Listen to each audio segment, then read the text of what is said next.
911 status of the emergency. Are you having problems with the neighbor's children? I called because the kids from across the street, they shouldn't be screaming and running around. Okay. Sheriff's office! 1 minute!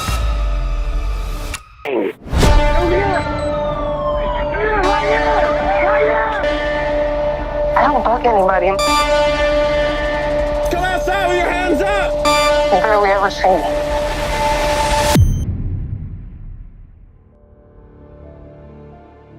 The tragedy that took her life did not begin that night that she was shot. It began months earlier when a neighbor chose anger. In her situation, the black lady wasn't aggressive or attacking, but in a situation where somebody is trying to come at you at the door, is it ever a point in time where it's okay to shoot somebody through the door? The most dangerous thing you can ever do is, a mother is extremely dangerous. She was irritated because they were, black. She could actually.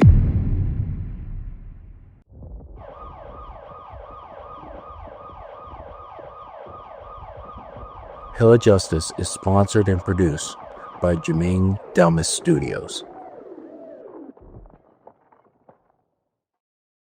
Today's show, we're talking about one of the most unsettling and viral documentaries on Netflix right now, The Perfect Neighbor. Ajike, AJ Owens, was a mother, not a suspect, not a threat, not a statistic. She was a 35-year-old black woman raising 4 children in Ocala, Florida. She worked hard, she cared deeply, and lived the life of a devoted parent. The tragedy that took her life did not begin that night that she was shot. It began months earlier when a neighbor chose anger, then manufactured fear over compassion. Her neighbor, Susan Lorincz, a white woman living across the street who grew increasingly hostile over time, made repeated complaints about the neighborhood children, saying that they were too loud, too close, or trespassing. Each 911 call, each insult, each accusation added fuel to a growing fire of prejudice. Then in June 2023, Lorincz threw a roller skate at AJ's son. When AJ came to confront her about it, she knocked on the door. She was unarmed, seeking accountability. But instead of a conversation, a gunshot came through a locked door. Correct, a locked door. That bullet didn't just end the life of one life. It illuminated how fear and bias can turn an ordinary neighborhood into a battlefield, and how this woman tries to weaponize law enforcement against her neighbors and children. Welcome to the Hill of Justice. With me is retired Sheriff Victor Hill, award-winning filmmaker Juming Delmas. We explore the case of Ajike Owens, a tragedy born not in a single moment, at least, but in the slow erosion of the criminal justice system. And this is what we have, gentlemen. So thank you, Jerome. That was a good intro. That was a great intro. Thanks. You're welcome. So thanks for having us on the show. Yeah. Let's talk about this. I mean, we have the court documents, and according to the reports of the criminal case, so we have Susan Lorincz. She made her first recorded complaint to 911 in January of 2021. So this has been going on for months. And this was a 2-year escalation of tensions with her neighbors in Ocala, Florida. Not only with just, AJ and her children, but all the neighbors in that little area. So she repeatedly called police to report the neighborhood kids and claimed that it was trespassing and a bunch of other things, telling her to shut up. She blamed that the kids were threatening to kill her. She was saying that the victim was threatening to kill her. She did say that too, but also the victim, in the court documents, it said that even the children were threatening to kill her, and she was fearing for her life.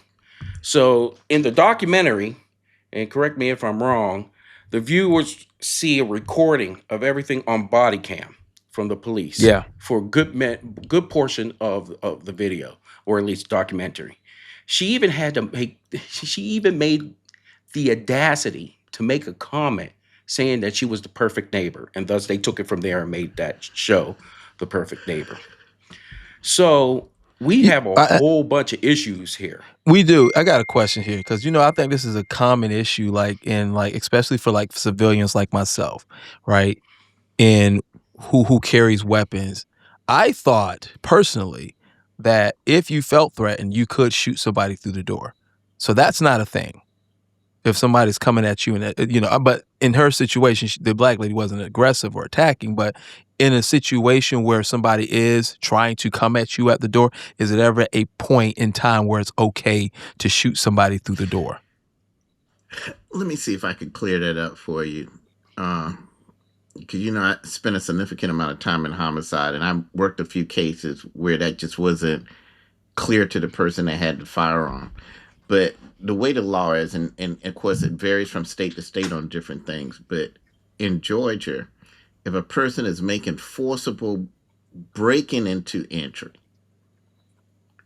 then once they have broken through that threshold, then you can use force.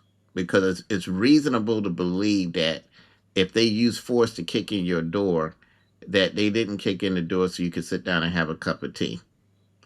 But to shoot before that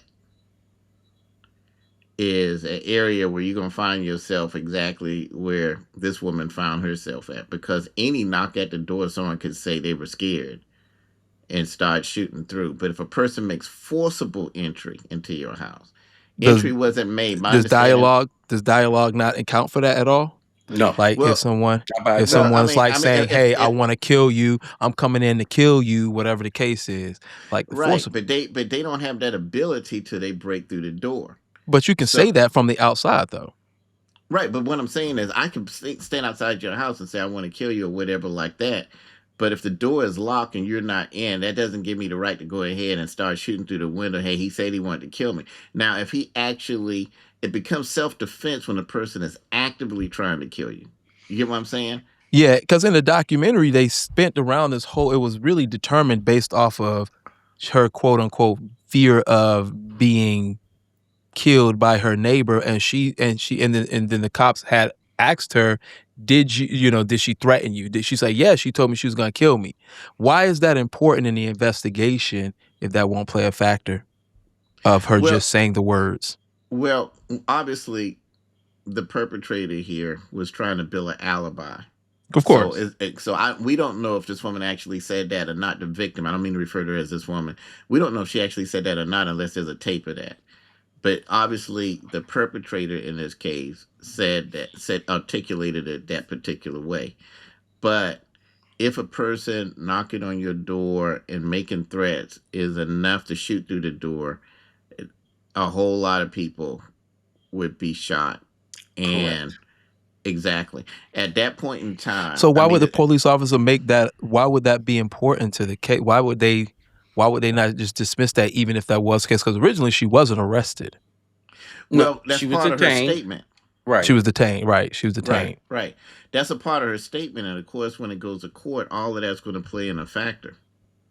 Right. That is a part of it. But we got a little bit of something else here in the self-defense laws here in Florida. Mm-hmm. So the police cannot arrest you, okay, if you are claiming self-defense and, of course, you are saying you stand your ground. What they have to do is find something called objective, and I want you to remember this because it's going to come in over and over in this conversation, objective evidence. So they need to also go ahead and have enough time to investigate if there was any videos, witness statements, if there was any type of prior interactions, and there's a whole bunch of that.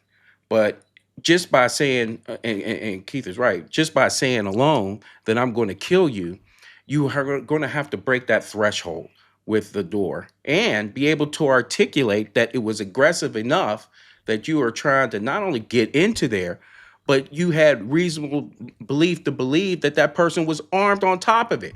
Not always the case. What if they didn't forcibly put themselves in the house, but they had like a weapon, like a gun or a knife, banging and making threatening remarks at the door. Is it okay then for a neighbor to open fire?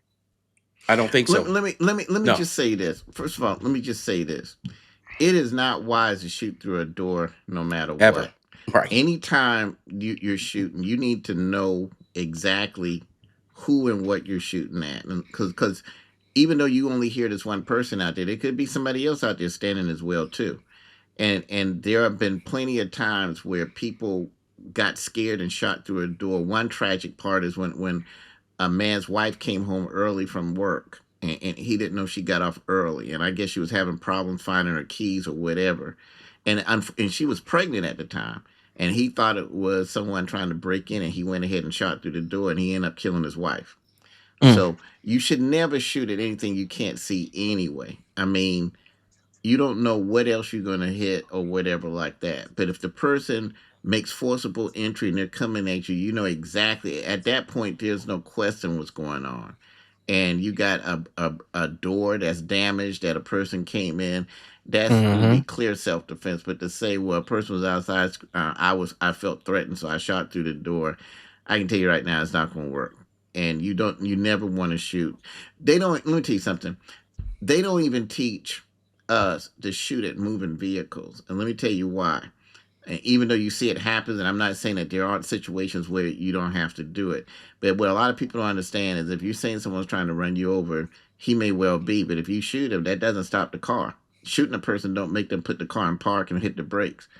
Actually, it may cause the car to go forward faster. You see what I'm saying? Yeah, that's true. Yeah. How does it play if there's like a non-trespassing sign on the property? Does that play a factor? If that's the case, then a whole lot of people would get shot. I mean, you crossing through somebody's yard and you see the sign, well, they're trespassing. Well, I mean, in an aggressive way. So what is the purpose of the non-trespassing then? And if there's no, when would the non-trespassing be an ideal situation to shoot somebody? Unless you outside of like, it's never ideal unless that person is trying to kill you. Remember this. Let me simplify it. You can use deadly force, and this is not unique just to law enforcement, but for anybody. You can use deadly force when a person is trying to injure or take your life, or trying to injure and take the life of a third party, i.e. your wife, your child. You come in and there's someone trying to stab a family member, so you shoot them to stop them from doing so. The only time you can use that weapon is if someone's trying to take your life or trying to take somebody else's life. But anything else like, hey, they stole my car or they were walking through my yard, that's never going to meet the threshold for self-defense. Right, because it has to all be fact specific.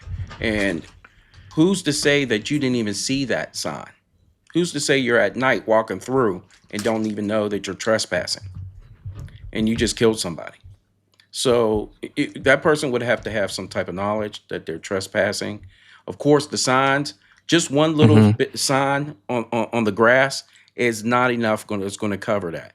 It's going to have to be where it is in plain sight for people to see over and over again. And that wasn't the case in this situation, right?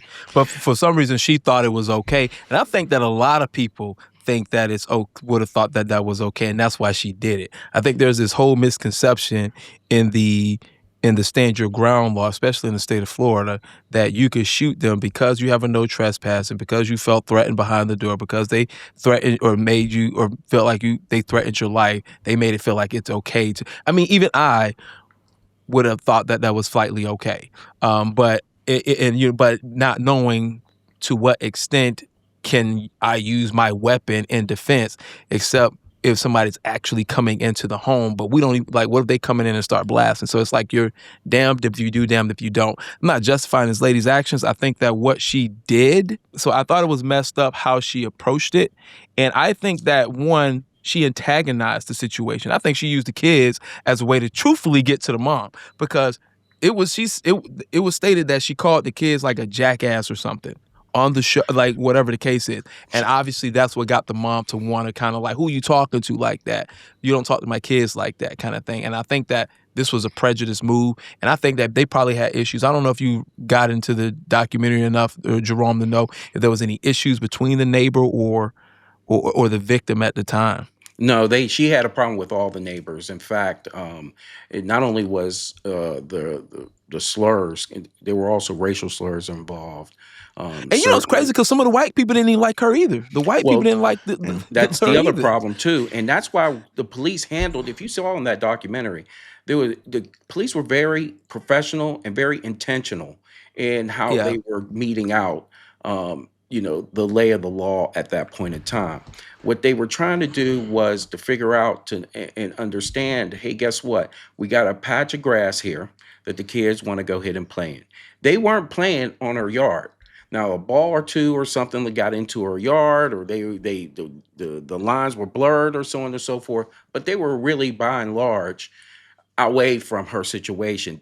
She was irritated because they were loud. She was irritated because they were, Black. she could actually see them.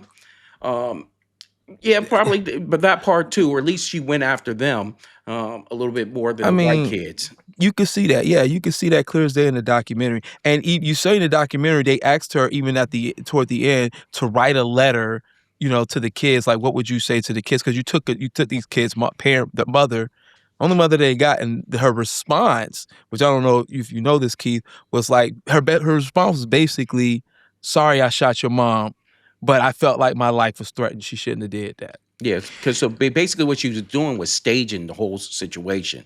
So basically she was setting up the whole atmosphere to go ahead and let law enforcement know that, hey, guess what? First of all, she tried to perverse and use law enforcement to go ahead and do her bidding for her. So basically she was trying to weaponize them to go ahead and take care of her neighbors and also take care of those kids. And credit to each and every one of those deputies in Marion County, because they saw right through that. And they just told her, hey, ma'am, we'll take care of the situation. They weren't trying to placate her. They were trying to be fair on both sides. But at the same time, she was definitely staging this whole thing so she can get to the point where she could do something. And I'll tell you why in a little bit. Y'all both brought up two excellent issues, and I don't even know if y'all are aware of it. The number one issue is, when can you use a weapon? A lot of people are under the impression. That's an excellent issue to bring up. I think that one thing we need to consider as a society is, we just don't issue a person a car. You have to take a test and you have to get a license to drive a car. And there's a reason for it. It's a 2-tongue bullet that you aim at society every time you drive it, and it can cause death and injury. And of course, it has to be insured. So you have to take a test and you have to prove that you can operate it. And I think we as a society may have to think about that as well. Anyone can buy a firearm. And I'm not saying that anyone shouldn't have a firearm. But I think that tell a person they can buy something that's just as dangerous as a car, but don't have the same thing. Hey, look, here's the laws. Take a test so you know what the law is. And also take I'm not saying you got to be a gunfighter and shoot quarter seconds, but can you efficiently operate this? Can you know how to clean it, how to keep it safe and everything like that? And maybe even saying, hey, you have all the guns you want, you just need a license to do it. We may want to consider that. Another thing about this lady that's interesting that I think a lot of people are overlooking is, I think this is deeper than racism. I think we got some mental health issues going on here as well, too. True. And, that's true. And you're right. Because toward the end of that, when she was interrogated, they told her, all right, ma'am, we're gonna take you in. Because they had enough evidence to at least hit her to charge her with manslaughter. Mm. She could not grasp in her head that she was going to jail. She told the officers, I'm not doing anything. I'm not going anywhere. I'm like, she's telling them this is where the mental part started to come in, because toward the end of that documentary, they're telling her, you're going to jail. She's like, I'm not going to go. They sat there for several minutes telling her, look, it's up to you on how you want to do this. But she was so in denial that she was innocent. She was not going to jail. This was not happening. And then she tried to hit some crap talking about she's about to have a heart attack. And they go, well, we got. She went. And I was like, what? Come on, man. Yeah. She was. The problem that she is. The problem with this whole case for her was, as I brought up, the staging part of it. But she was looking at stand your ground laws Yeah. before she even shot this woman. She was Right. articulating how she was going to go ahead, or at least trying to come up with a scheme of how things would play out afterwards. And then she rehearsed. She was saying some of the same parochial sayings that you would Verbiage, yeah, say she was when saying, you take a look at Florida state statutes on, Mhm. guess what? Even verbatim about, Mhm. you know, no. I was in tremendous fear for my life. Man, this And was premeditated, man. I'm sorry. I feel like it could have been premeditated. well, you're not exactly wrong about that. I mean, let's talk about this. So she at 8:54, she makes the phone call to She police. does. Correct. She does. And at 9:01, Ajike is dead. Okay. So Wait, hold on. In the documentary, it says 2 minutes. So it was two. So she made the phone call to the police that someone was banging, threatening at her door. Within 2 minutes, another phone call came from a neighbor and surrounding people that a woman was shot.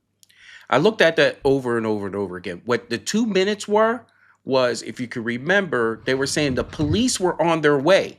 You had 2 minutes. That's where the 2 minutes came from. So how that puts it in there is that we're talking about in the span of 7 minutes, you got the knock on the door, and thereafter you went into the trash can to go ahead and get the weapon, and you weren't even waiting for anything. You decided to go ahead and just penetrate and just that let door off shots with that shot. And then knowing you're antagonized. Here's the deal. She knows her neighbor enough to know, like, I know my neighbors, right? I know what's going to probably tick my neighbors off or whatever the case is. This is why I think it was slightly premeditated. You know, talking to little black kids any kind of way with a black mother in the neighborhood, them kids are going to tell they mama what you just said to them, and you know that this person's going to come back and react. This is not your first encounter with this neighbor. So I felt like this was a whole. She didn't have to call them kids jackasses. That was not necessary. You know that them kids don't know any better. Their natural reaction is to run and tell their parents.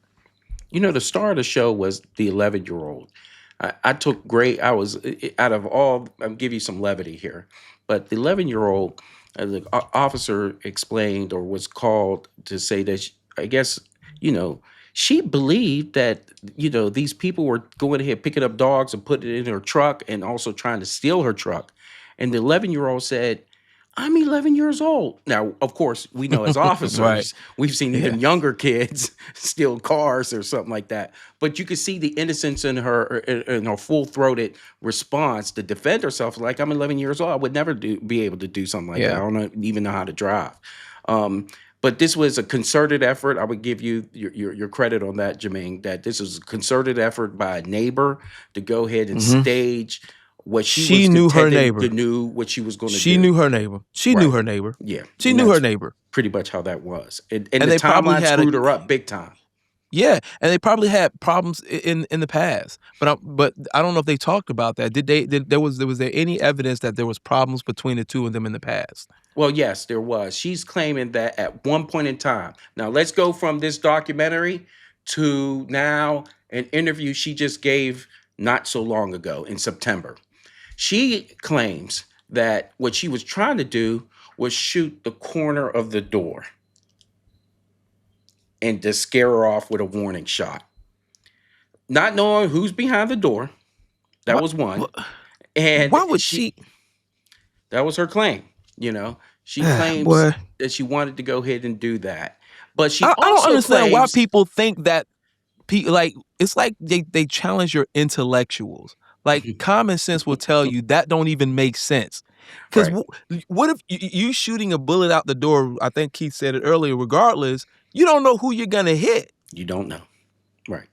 And then even if you're scaring them, here's the and other you know part. kids are playing in the area. You know kids play in the area. Why are you firing guns at a door when you know kids play in the area? Now she's claiming on appeal that she is entitled to this because her attorney did two things. One, her claim is the attorney told her, hey, guess what? You have the right to not say anything and don't get on the stand. So she's mad about that because she's going to go ahead and introduce now that Ms. Owens did at one point in time hit the door enough where it was not stable, and she was afraid that she was going to break in. I kid you not. She put that in an interview, and Oh she my is setting up. God, bro. And this is another part of staging that we do. We think of all these things after the fact to go ahead and see how we can go ahead and get in there. She's going to die in prison. Have no illusions. Let me say this. First of all, this should have never happened. The way this lady harassed the kids, took this poor woman's life, it should have never happened. But Yeah, I agree with that. To caution everyone with this. I totally understand why she went to that house. And I totally understand why she knocked on that door, because she wanted to tell this woman a thing or two. But, we got to be very, very careful, because we got a lot of mental health people with access to weapons. And, you got to be careful who you approach these days, because it doesn't matter how much martial arts you know or whatever. There are a lot of people carrying guns. And that was a situation where she probably should have called the police as well. And Miss Owens? I'm not, Yeah. right. Yeah, The, I'm not the saying victim. That, right, The the victim, right. And I'm not saying that she would have got the satisfaction she was probably seeking, probably not. But you got to be very careful who you go and confront, because you don't know. It's just like they teach us when we were street cops. Everyone you approach, you got to assume or be prepared that they may have a weapon. And now that's more true than ever, especially in open carry states like Georgia. That's true. Exactly. So, and then you don't know that person's mental state. And But in reality, what would a cop do in a situation like that, though, Victor? I'm not, even arguing that. The thing is, she called the cops and say, "Hey, this lady called my kids a jackass." well, let's cops gonna come for that? reverse that. Let's reverse that. They're going to come, but let's reverse that. What could she do other than go and beat this lady's tail? What else? What could she do? That's all she could do, and then would put her in a problem too. And I'm not saying correct. I'm not, and I understand where she's coming from. But if the person, but who's to say that she was coming to be aggressive? She could have came and say, "Hey, I just want to clarify some things." It could have been. It was an that's aggressive probably manner. The interview bore that out with the other witnesses. It wasn't aggressive? Banging. She was aggressive. She was banging at the glass door, and then she was banging on the door on her other door. So she was coming. Right. So we understandably so. She was upset about her kids. Sure. The worst thing. Absolutely. Natural reaction. Right. The most dangerous thing you can ever do is, a mother is extremely dangerous. You'd be surprised how many cops are taking beatings from mothers when they're trying to arrest what they call their baby. A woman can become extremely powerful, and that's the power of motherhood. But all I'm saying is this. And that lady knew that, though. She knew that. Right. But all I'm saying is the suspect. This. As we defend our kids, we bet if their lives aren't in immediate danger, we got two things going on in society right now. Everybody and their mama can have a gun now. And the problem is not everybody having a gun. The problem is mental health people having a gun. And I think that's where no one has figured out who should have a gun and who shouldn't. They say convicted felons, but some of these people are convicted of tax fraud, and they can't shoot anyway. That's not really solving the problem. What we've got to look at as society is a dangerous person prohibiting them from having guns. If you got a history of mental health, of violence, those are the type of people that don't need to have guns. Right. I mean, but sometimes mental health come along the way. Maybe they didn't have mental health at the time of the application.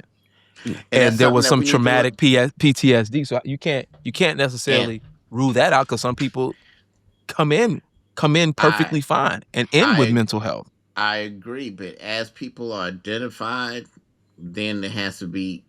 It's like if let's say hypothetically you have a license to have a firearm, and if you're identified as that might be a time to suspend that license and make sure those type of folks don't have weapons until it can be. Who's gonna sit there? Who's gonna sit there and say that, though? Well, I will tell you this. I don't know if you missed this on the documentary, but if you saw at the very end of the documentary, They introduced an umbrella because the kids claimed that she took the umbrella and tried to wave them off, and I thought it also was they an iPad. claimed She took their iPad. iPad too, but umbrella, and also she waved a weapon at them, and the kids claimed that that's what was going on. So not only Did they call both and are right. report that at the time? Now See what you that did? would have been something to call the There was a police about. deposition made on the kids. They did not use it in court. So they Okay. did go ahead and say those type of things. And to get back at the mothers, because I'm a dad, and because she was a mother, mothers don't walk away when their kids are hurt, insulted, or disrespected. They defend them. And that's And every it's by their woman nature. on this They earth. can't help That's their it. nature. And That's their nature, and that yeah. suspect knew that, and that's why I still stand by saying that was premeditated. Yeah. You know that a woman would naturally come and defend her children.